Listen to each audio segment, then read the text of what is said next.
Política ES, uma bússola para entender os rumos da política no Espírito Santo. Olá, está começando mais um Política ES, um programa sobre política e poder no Espírito Santo, aqui no Século Diário. Eu sou o Vitor Taveira, lembro para vocês que o programa é exibido no YouTube, nas plataformas de áudio. Siga a gente, curta, compartilhe, procure nossas redes. Estamos também no Instagram, no @tvséculo. Hoje, nosso convidado é o advogado Hélio Maldonado, especializado na questão eleitoral. Vamos falar especialmente de um tema um pouco novo, né, na política brasileira, que tem sido fundamental, que são as pré-campanhas, que já começaram, já estão nas ruas e nas redes, né? E temos muita coisa para discutir, tanto para os candidatos como para o público, o eleitor em geral, né? Entender o que está acontecendo. Hélio, bem-vindo, obrigado pela presença. Eu queria começar com uma pergunta simples e complexa, né? O que muda nas eleições com esse estabelecimento oficial, vamos dizer assim, da pré-campanha, né? Que sempre aconteceu, mas acho que não era tão legislado como hoje. Vitor, primeiramente quero agradecer o seu convite para participar deste excepcional podcast, dizer que eu estou muito honrado participar desse entretenimento do Século Diário. E já respondendo a sua pergunta, hoje nós temos, desde o advento de 2015, a figura da pré-campanha. E a figura da pré-campanha, Vitor, e espectadores que vão nos ouvir também, ela foi uma revolução paradigmática no processo eleitoral. A pré-campanha, como ela foi criada em 2015, em 2016 foi a primeira experiência possível a ser aplicada. As eleições de 2016, como era um instituto muito novo, isso foi totalmente incipiente, não foi explorado o máximo das suas potencialidades, até porque a reforma que implementou a pré-campanha é muito tímida, ela só introduz um dispositivo na lei das eleições que faz um rol lá de situações que não caracterizam propaganda antecipada. E depois disso, nós tivemos as eleições de 2018. As eleições de 2018 foram uma grande exploração da possibilidade da pré-campanha. Todos lembramos que houve a caravana Lula, um ano antes das eleições. Todos nós lembramos aquelas visitas de Bolsonaro aos estados, como que enchia os aeroportos, como que eram feitas caravanas de carros, né, de passagem. E 2020, nós tivemos o período da pandemia, era outra janela para a possibilidade das eleições municipais. Nós tivemos a pandemia frustrou o processo eleitoral. Nós tivemos uma emenda constitucional, mais ou menos em abril, que suspendeu as eleições. Então, havia uma celeuma se as eleições iam acontecer ou não. E mais ou menos em junho ou julho houve a decretação da data das eleições. Foi para novembro. Então, e já em cima, né? Já em cima. Então, não houve tempo suficiente. Então, essa experiência agora que houve em 2022, para as eleições gerais, e para 2024, em especial as eleições municipais. Que tem outro caráter também. E as eleições municipais são as eleições acirradas. A disputa do poder local é uma disputa polarizada, muito mais agressiva do que a disputa, né, do poder em geral, e isso trouxe um fenômeno totalmente diferente da antecipação do processo político eleitoral. Hoje, né, nós estamos aí há 4 ou 5 meses das eleições e a gente pode dizer que existem consolidações de candidaturas para a chefia do executivo. Isto porque a pré-campanha gerou uma possibilidade da pessoa hoje, ou há 3 meses atrás, ou há 6 meses atrás, se autodeclarar como pré-candidato, e não só isso, também ele falar a respeito de si mesmo, falar a respeito da história de vida, falar a respeito dos princípios pessoais dele, da história de trabalho dele e também falar das ideias dele para o seu município, aquilo que ele pode fazer. A partir de quanto tempo que começa esse prazo oficial de pré-campanha? Não existe marco da pré-campanha. A pré-campanha ela já pode fazer hoje. Aliás, aqueles que nos escutam e querem ser pré-candidatos Se ainda não começaram, já estão muito atrasados Uhum. em relação aos seus concorrentes. Então, não há este marco legal. Este marco legal é como, por exemplo, desde sempre, né? Se diz em política, Vitor, que a campanha começa no outro dia depois da derrota, né? Então, ela tem uma antecipação, não tem marco legal, e geralmente se intensifica no ano eleitoral, e isso pavimentou a consolidação de candidaturas. Eu tenho a impressão que foi assim, aquela coisa bem Brasil, né? Depois do carnaval, começou a já aparecer todo mundo, e quem não se colocou ainda, assim, antes você tinha mais surpresas, né? Na última hora ali de aparecer candidato, embora você visse movimentação, agora parece que explicitou mais, né? E quem demora para colocar, talvez Foi uma saia reforma atrás. paradigmática, né? Eu trabalho com campanhas políticas desde 2005. Já vou completar quase 20 anos de trabalho com campanhas políticas. Como a centralização, por conta do nosso ordenamento jurídico, fica nas mãos dos partidos políticos, são os partidos políticos que lançam as candidaturas, e até 2015, Vitor, era muito comum esticar esta corda até o final, Uhum. porque isso estava nas mãos do poder da direção partidária. E, infelizmente, no Brasil, a gente tem problemas em relação a um ambiente democrático interno dentro dos partidos políticos. Então, isso se esticava a corda até o final. Eu me lembro que teve uma eleição em 2008 que ela caracteriza isso que eu estou falando.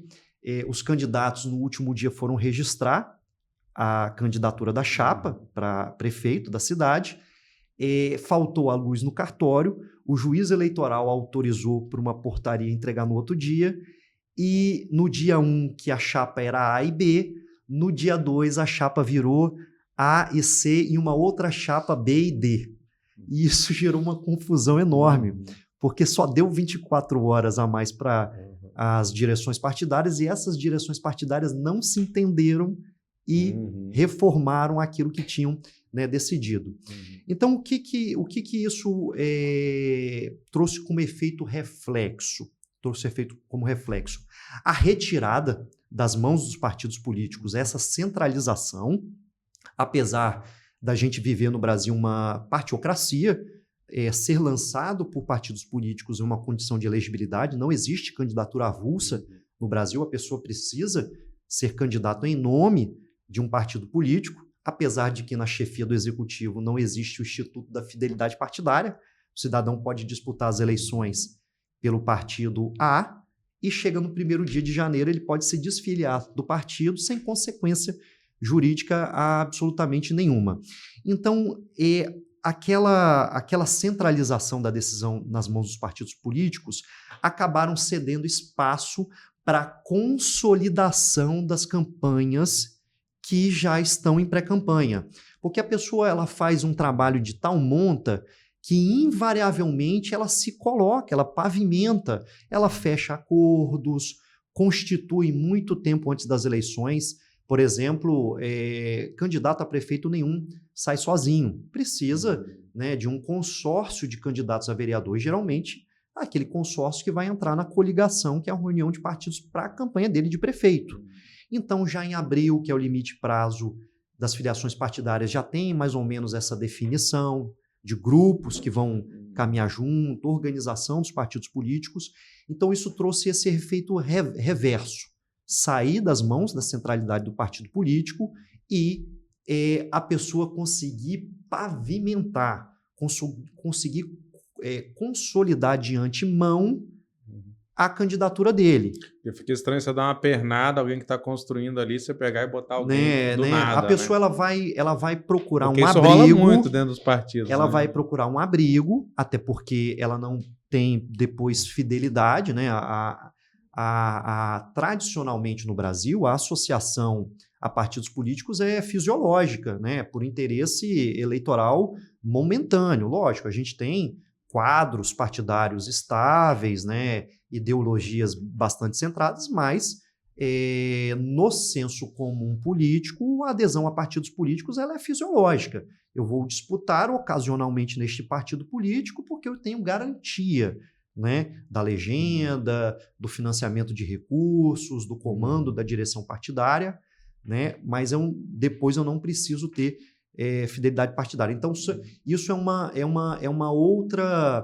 uma outra consequência dessa revolução paradigmática. Número 1, a antecipação do processo político eleitoral, e número 2, o aumento da importância da personificação dos candidatos no processo eleitoral. Número 3, se você me permite seguir, Vitor, é tão revolução paradigmática, e quando eu falo de revolução paradigmática, eu falo naquele conceito mesmo científico conhecido, né? Que você pega, né, um determinado campo da ciência, princípios e regras que você tem a respeito, você pega isso e joga para a lata de lixo, porque vem um outro, né, conhecimento, e a partir de agora é este conhecimento que vai passar a valer. Era tão proibido falar de campanha eleitoral antes do tempo, igual você falou na introdução da nossa conversa. Olha, as coisas, né, foram se institucionalizando na lei. Como que está esse panorama? Mudou totalmente. Era totalmente proibido falar de campanha eleitoral antes do tempo. Eu me lembro, e aí eu vou trazer isso para a memória do nosso espectador, que o hoje vice-governador Ricardo Ferraço, ele, salvo engano, em 2009, era senador da República e tinha sido escolhido pela revista Veja dentre aqueles senadores mais influentes, aqueles que tivessem maior produtividade e maior atuação de destaque no Senado Federal. E o Ricardo se cogitava, nas eleições de 2010, ser também um pré-candidato ao governo. E em dezembro, quando saiu essa notícia da revista Veja, a Veja em 2009 era, né, o veículo de mídia potente, né, da grande influência em relação a noticiamento das coisas. E o Ricardo, ele foi felicitado em outdoors, não produzido por ele, mas produzido por grupos econômicos do Estado. Ricardo, parabéns por ter sido escolhido o senador mais influente. E só por isso, por ele ter sido felicitada a escolha dele, reconhecimento, ele foi multado pela Justiça Eleitoral por propaganda antecipada. Porque a Justiça Eleitoral ela tinha uma coisa que era assim diabólica, tá? Era uma coisa totalmente arbitrária. Ela tinha um entendimento da existência de propaganda antecipada subliminar. O que seria isso? Seria lá uma comunicação, como esse outdoor do Ricardo. Ele não tinha forma, cheiro ou cor de qualquer tipo de propaganda eleitoral, mas ela transmitia no inconsciente do eleitor que aquilo dali era, né, uma propaganda eleitoral. Era uma coisa absolutamente de maluco, subjetivo, arbitrário. Se você... esses casos analisados pela justiça, você jogava uma folha de papel para cima, se caísse de um lado e do outro, né, você não tinha absolutamente segurança nenhuma a respeito disso. Então veio esse Instituto da Pré-Campanha e mudou isso, né? Mudou, né? Então esse é o terceiro elemento. Você pode falar, né, de política, né, antes do tempo. Tudo isso, assim, gerou... Inclusive as claras, né, assim, no sentido que você está declarando a sua... Você pode declarar que você é pré-candidato, por isso você está fazendo. Até para o eleitor eu acho que é mais explícito, né? Não... Porque antes você tinha que fingir que você, né, ficava ali falando e tal. Mas eu queria saber, assim, hoje, o que pode e o que não pode. Outdoor eu sei que é uma coisa que não pode, né? Nesse diapasão que o pré-candidato pode se proclamar, o candidato a prefeito ou a vereador, ele pode fazer isso num ambiente presencial. Então, se ele quiser já fazer as andanças dele para cooptação de apoio político das comunidades, ele pode visitar a casa das pessoas, fazer a reunião em centros comunitários, usar praças públicas para fazer a regimentação de pessoas, né, para ele discutir, falar a respeito de si, se apresentar, falar a respeito das ideias da cidade, ouvir os reclames dessas comunidades. Então, ele pode fazer reuniões, ele pode fazer, através dos partidos políticos, reuniões fechadas para também discutir a cidade. Por exemplo, fazer aqui na nossa capital um fórum econômico a respeito da exploração turística da cidade, como que Vitória pode ser melhor explorada no turismo, como que o turismo gera uma renda indireta para o comércio, para o setor hoteleiro, para a prestação de serviço, etc. Tá? Ou qualquer tema que ele qualquer interessa. tema que for um tema, logicamente, de interesse público, ele pode fazer isso no ambiente digital, tá? Fazer uma livre manifestação de pensamento, de opiniões no ambiente digital. Hoje, para você ter ideia, Vitor, é possível o pré-candidato potencializar a pré-campanha dele digital através do impulsionamento, né, no ambiente das redes sociais, através do uso de link patrocinado, né, nos provedores de pesquisa, no Google, né, a pessoa compra nomes, associa esses nomes a um hiperlink e quando o usuário for lá fazer uma pesquisa, sai um resultado privilegiado, né, comprado por parte desse pré-candidato. E, além disso, ele pode ter uma participação ampla nos setores de mídia.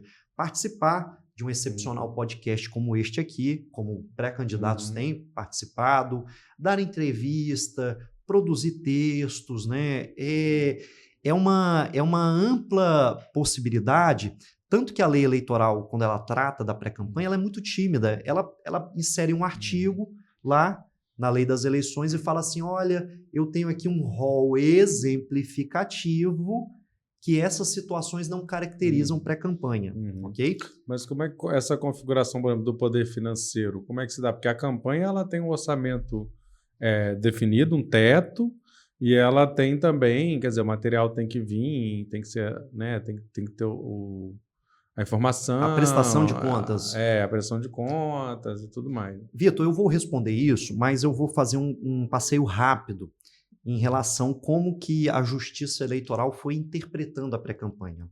Mais uma vez, é excessivamente tímido, tá? A lei não fala como que é a pré-campanha, apesar de hoje ela autorizar o impulsionamento e o link patrocinado, mas ela não fala como que tem que ser, se a pessoa tem que só aparecer a imagem dela, se pode usar uma peça publicitária mais sofisticada, o uso de imagens de bens, serviços ou servidores no âmbito das redes sociais pessoais das pessoas. Então, isso não tem uma regulamentação legal.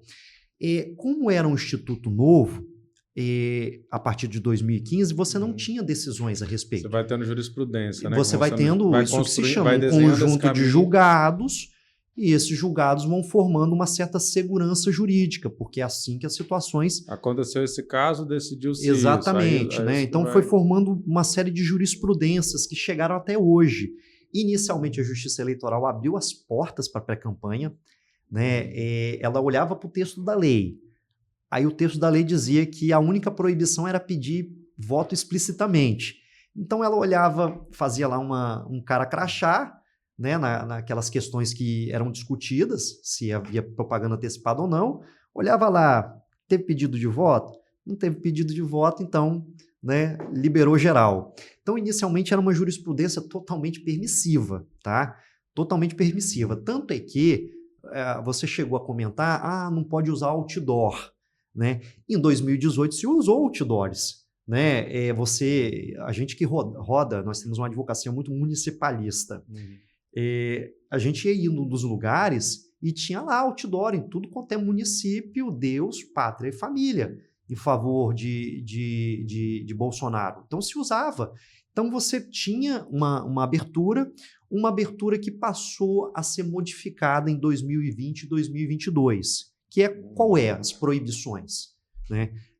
O pedido explícito de voto, aí depois passou-se a entender que, além do pedido explícito, o pedido implícito, e aí a jurisprudência chamou esse pedido implícito de palavras mágicas, a pessoa não pede voto, mas a pessoa usa palavras que na linguagem significam exatamente um pedido de voto. Tem definido quais são as palavras mágicas? Não, porque não é possível você descrever no mundo da vida esse vocabulário que vai ser utilizado. Se você delimitar quais são, vai usar outro. Mas por exemplo, aí eu preciso que vocês me elejam, né, nas eleições. Isso é um pedido de voto.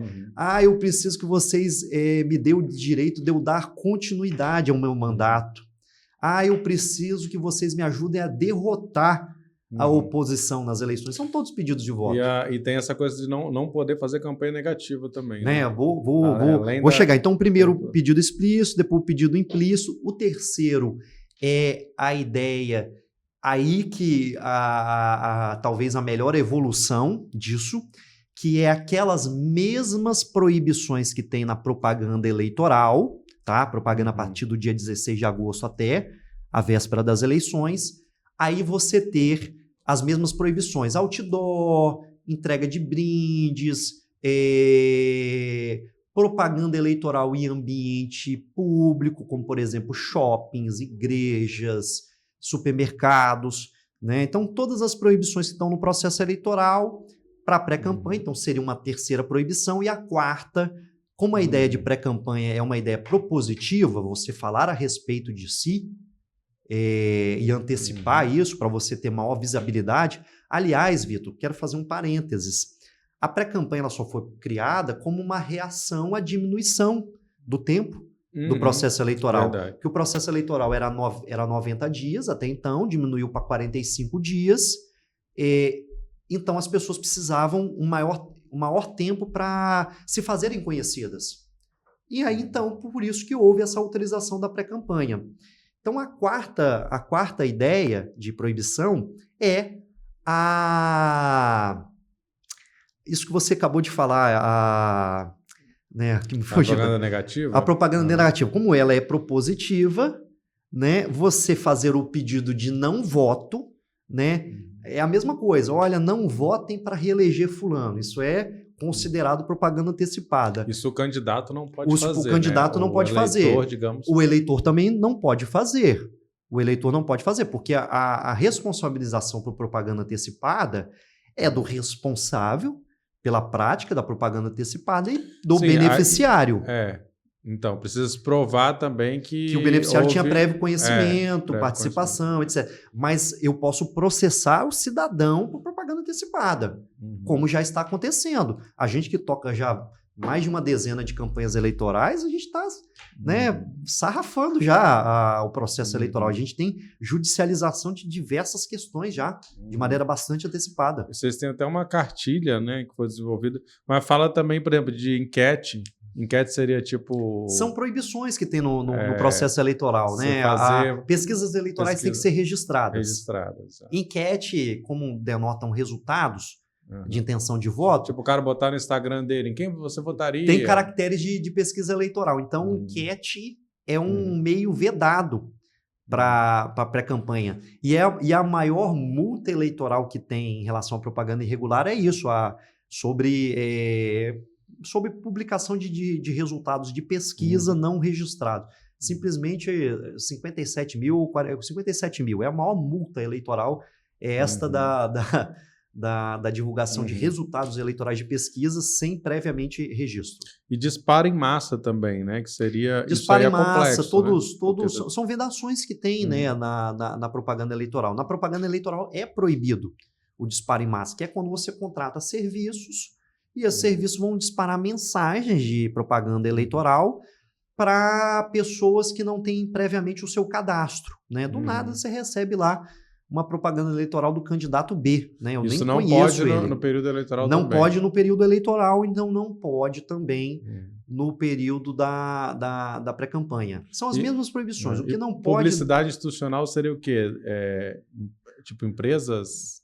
Porque tem também a vedação publicidade institucional. Olha, publicidade institucional, eu vou me permitir para a gente ir para um lado que talvez seja o mais nevrálgico né, deste ano eleitoral, que é o seguinte: a publicidade institucional é um preceito da Constituição. O poder público ele tem um dever de dar transparência e de comunicação institucional, o que ele está fazendo, com caráter orientativo, educacional, de orientação social, né? O governo ele tem que dar publicidade em relação aos atos dele, só que essa publicidade, a rigor, né, o poder público ele é impessoal. Então eu não posso utilizar o ambiente da publicidade institucional para promoção pessoal, em especial a promoção pessoal de natureza eleitoreira, né? A qual foi se presume o que fez no final a inegibilidade de Bolsonaro, né? Exatamente, que né? considerar o uso da aliás, o Bolsonaro foi condenado por condutas vedadas. É exatamente disso que eu estou falando. É o caso Bolsonaro e é o pior problema que a gente vai ter, porque de um lado você tem os gestores, né? Os prefeitos, vice-prefeitos, secretários, juntamente com os vereadores.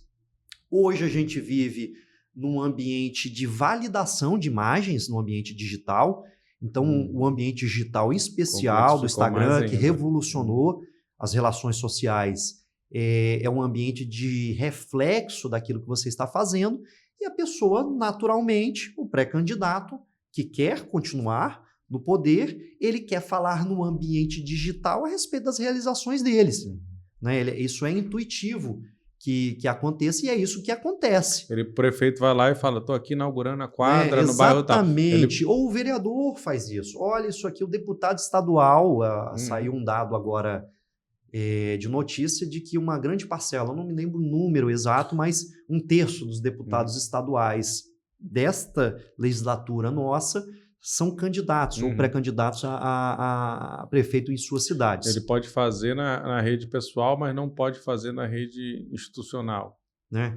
Ele não pode fazer na rede... A rede institucional serve aqueles 3 elementos, né? Formação social, né? E a rigor é a prefeitura que tem rede social. O deputado ele não tem rede social institucional, ele tem a dele particular. Não é a Assembleia que o representa. A Assembleia tem um portal, mas vai falar de todos, vai falar da realização. E aí, qual que é o grande desafio e que eu particularmente acho que vai ser a questão nevrálgica dessas eleições?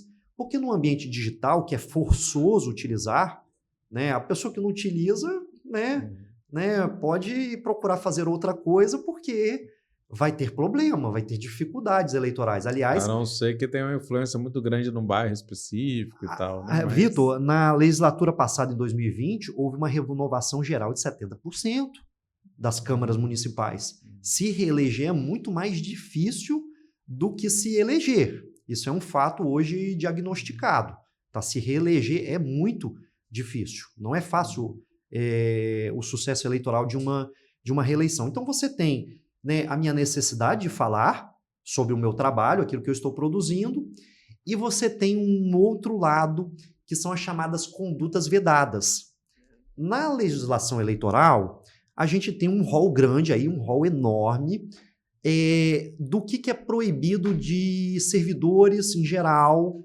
Agentes políticos também são servidores no sentido geral. O que é proibido à administração no sentido geral, a prefeitura, a Câmara, a empresa pública, a autarquia, tudo. Né? O que é proibido no período eleitoral? Período que vai de janeiro até a data das eleições. E, basicamente, é proibido você utilizar, em favor de campanha eleitoral, bens, serviços e servidores. Né? Você tem essas proteções e a lei vai discriminando várias situações que vão densificando essas proibições. A questão é que no ambiente digital a gente trabalha com imagens no ambiente digital. Lógico, quando eu falo imagens, você está incluindo imagem, vídeo, etc. Voz, etc. E aí, o que aconteceu?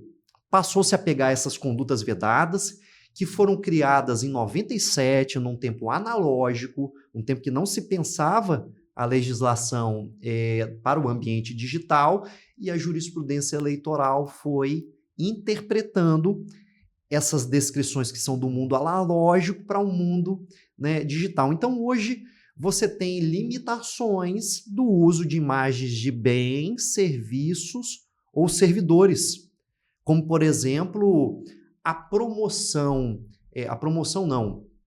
veiculação de publicidade do mandato de um deputado estadual e ele transformar essas realizações do poder público em realizações pessoais dele, né? Isso se chama o uso promocional de políticas públicas. E isso tem gerado problemas. Nós tivemos um caso das eleições de 2020 no município de Bagé do Rio de Janeiro, onde um deputado estadual passou 2 anos produzindo conteúdo nas redes sociais dele, associando as entregas que tinha o município à atuação exclusiva dele, com críticas à gestão, que seria concorrente dele, com personificação de que ele seria o único candidato possível a transformar a realidade daquele município, que seria o único candidato associado com o governo do estado, o único candidato que teria um tráfico de influência bom para trazer, né, melhores recursos ao município. E por conta do discurso eleitoral, olha o que nós chegamos em relação ao controle externo da Justiça Eleitoral sobre as eleições. Por conta do discurso eleitoral, de conteúdo dele no ambiente digital, ele teve o mandato cassado pela Justiça do Rio, pelo Tribunal Regional Eleitoral do Rio e pelo Tribunal Superior Eleitoral, por conta do discurso de comunicação que ele teve durante todo esse período de pré-campanha ou campanha eleitoral. Então, eu acho que isso aí vai ser o grande X da questão. Quais são as possíveis sanções? Vai desde multa, você falou, aí isso pode variar, não é isso? Até a cassação. A questão da propaganda eleitoral, quando é um ilícito de propaganda antecipada, né, você tem uma ação eleitoral que é chamada representação, a consequência é multa, tá? Multa, se for antecipada, de 5 a 25 mil, ou 35 mil, não estou lembrado exatamente o patamar legal. Agora, a gente sabe que um conjunto reiterado de ilícitos de pré-campanha, ele pode caracterizar, por exemplo, abuso dos meios de comunicação. Exemplificando, nós tivemos nas eleições de 2020 cassações de mandato. Só nosso escritório que trabalhou em quase 2 dezenas de campanhas eleitorais, a gente fez resultados de cassação de 2 ou 3 prefeitos. E teve uma das cassações que era um programa de rádio de todo sábado por parte do prefeito, né? E nesse programa de rádio ele se enaltecia, colocava como um melhor gestor, comparava gestões, etc e tal. Isso ele fez durante um período muito contínuo, né? Aquele ilícito de usar a publicidade institucional para promoção pessoal de pré-campanha. Então, este conjunto de atos acabou se desvelando como um abuso de poder e gerou, aliado a outras coisas, uma cassação de mandato.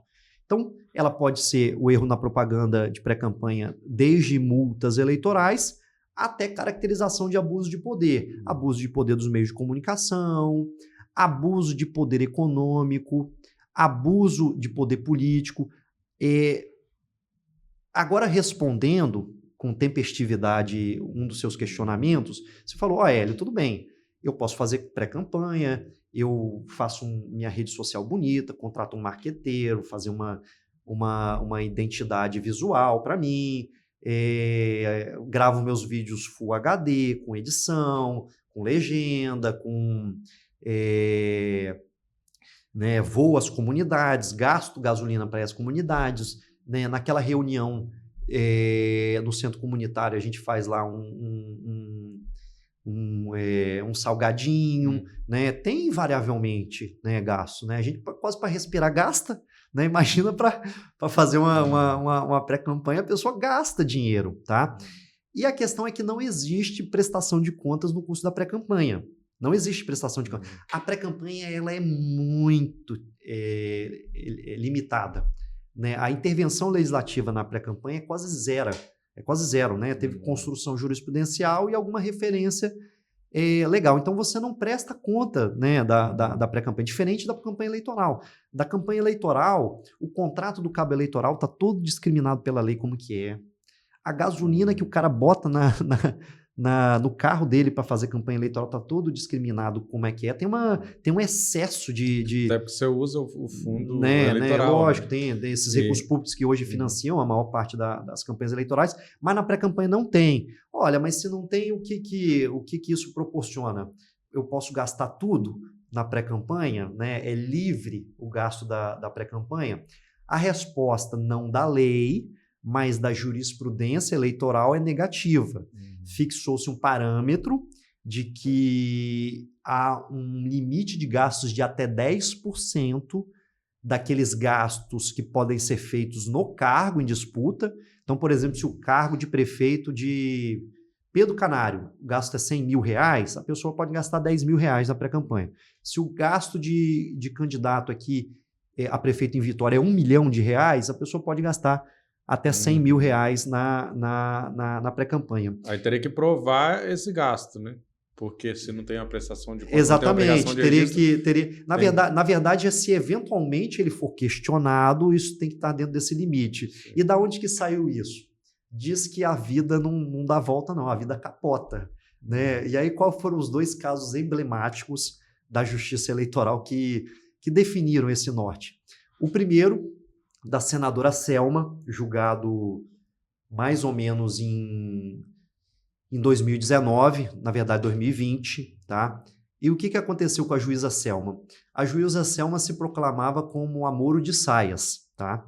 A Moro de Saias. Ela condenava as pessoas, né? Não absolvia ninguém e se dizia como a justiceira da justiça comum lá em Mato Grosso do Sul, né? Qualquer réu que sentasse no banco dela de competência, ela fazia valer o peso do Estado.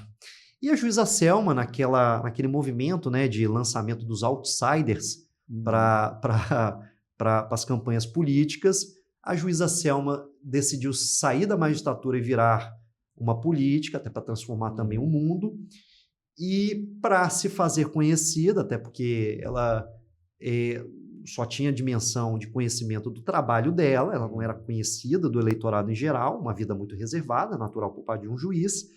E aí, então, ela contratou serviços de marketing, gastos com impulsionamento, advogado, financiamento bancário, né? Salvo engano, o gasto total de senador em Mato Grosso seria de 5 milhões, e ela gastou tipo uns 2, quase 3 milhões na pré-campanha.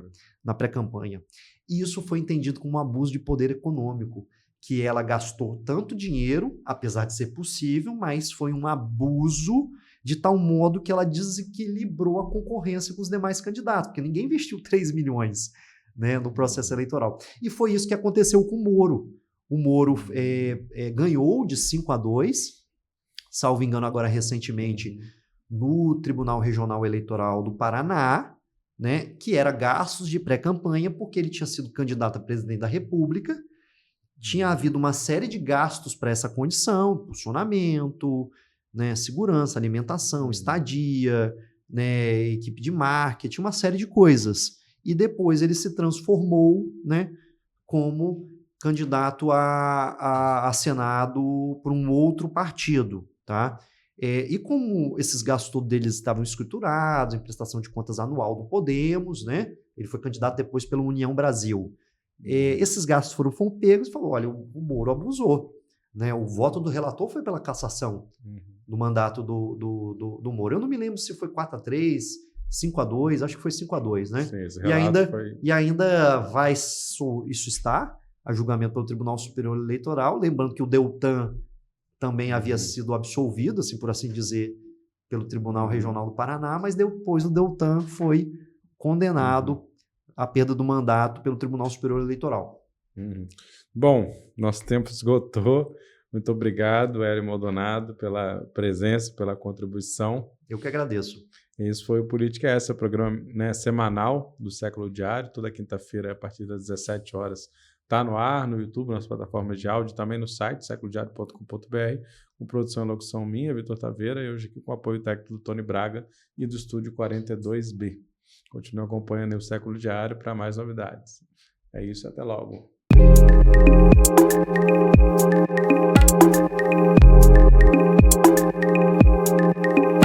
Política ES, uma bússola para entender os rumos da política no Espírito Santo.